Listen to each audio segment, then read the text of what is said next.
a transformation of the mind. Not accept things as they are.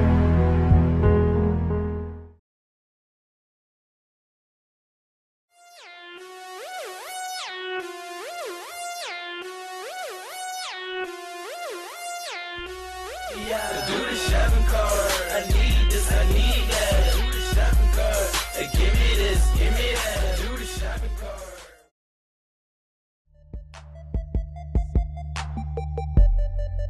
The question one has to ask is why? Why has America become a nation of advertisements? Because we were raised on capitalism.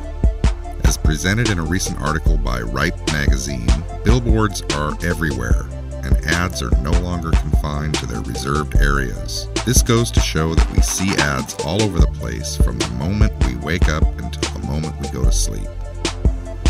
We were raised on capitalism. Furthermore, corporations make sure the ads bring in more and more consumers, never caring if the message will benefit us in the first place, just as long as they make a profit. Moreover, what defines a consumer in this era of mass manipulation? And what could await the future of the next generation if this madness continues the way it has for so long? America is no longer a nation of ideologies. It's a college of corporations, inevitably determined by the unchallengeable bylaws of business. America has become a business, and we are, of course, members of this corporate community. Most important, we are consumers, and as members of this global community, it is our duty to consume. But why? Without consumption, there is no capitalism.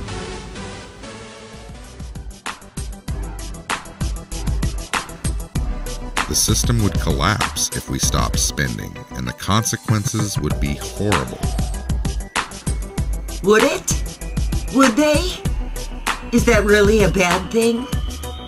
The system that runs our country relies on us being good consumers. A good consumer is always buying new products, and when we're not buying, we're working hard so we can fund future consumption. One needs to remember the golden rule of consumption. What is it? Buy now, ask questions later? To focus on things that you need as opposed to things you really want. No, wait, now I'm confused. Isn't it the other way around? Yes, it's the other way around. To focus on what you want rather than what you really need. And there are lots of organizations out there working real hard to ensure our shopping list is always full. A good example of how ads are being overused, as stated in the Ripe article.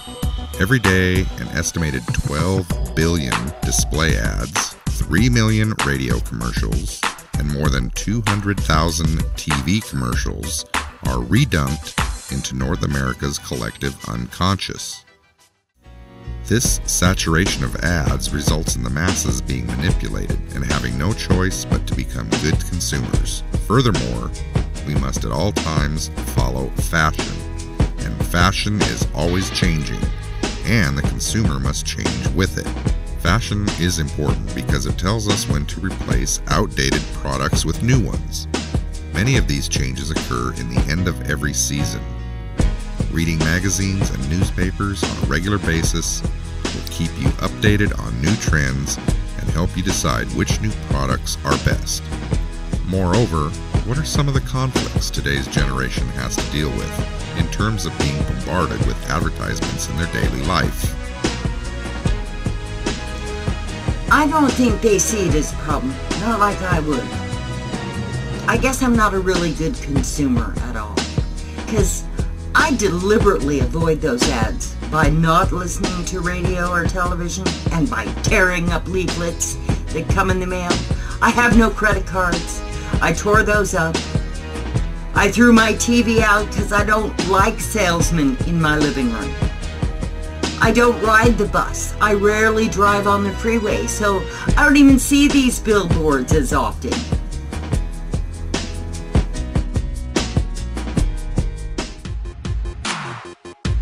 What could be said about the young minds that are just now entering this world of confusion? Not only are these kids being exposed by ads 24/7, but the ads are also conditioning their lives to one day become future consumers.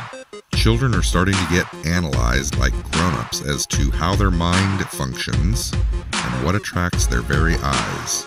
It's believed an average child is known to watch at least 400,000 commercials a year. It's also reshaping society to the very core to become these hollow-headed and materialistic zombies designed to make CEOs profit and nothing more. What could be said about America? It has become a nation, a business, nothing more. That's the perfect capitalist. How did I miss that boat? I was raised in a capitalist environment, but my practices seem to go against the flow. Will I be arrested? So, America is not a nation, but a business made up of consumers who have been conditioned at a very young age by the misuse of advertisements. We've become products of this conditioning, and this conditioning is what big corporate America takes advantage of. Isn't that funny? Selling products to products. Wow. A capitalist is supposed to take advantage and exploit. It's the norm. Is there such a thing as a safe or sane capitalist? How do you get things sold if you remain ethical? We are just a nation reduced to a business. We're not even human anymore. The electronic means to bring ads was seen as a new opportunity for marketing firms. Find out what the consumer wants by way of algorithms and what they click on and deliver them what they want without fail. It's no longer a guessing game. Billboards can transform electronically by knowing you as you pass by. How can they do that? By the previous purchases you've made, that's entered into the system of data every time you swipe the card.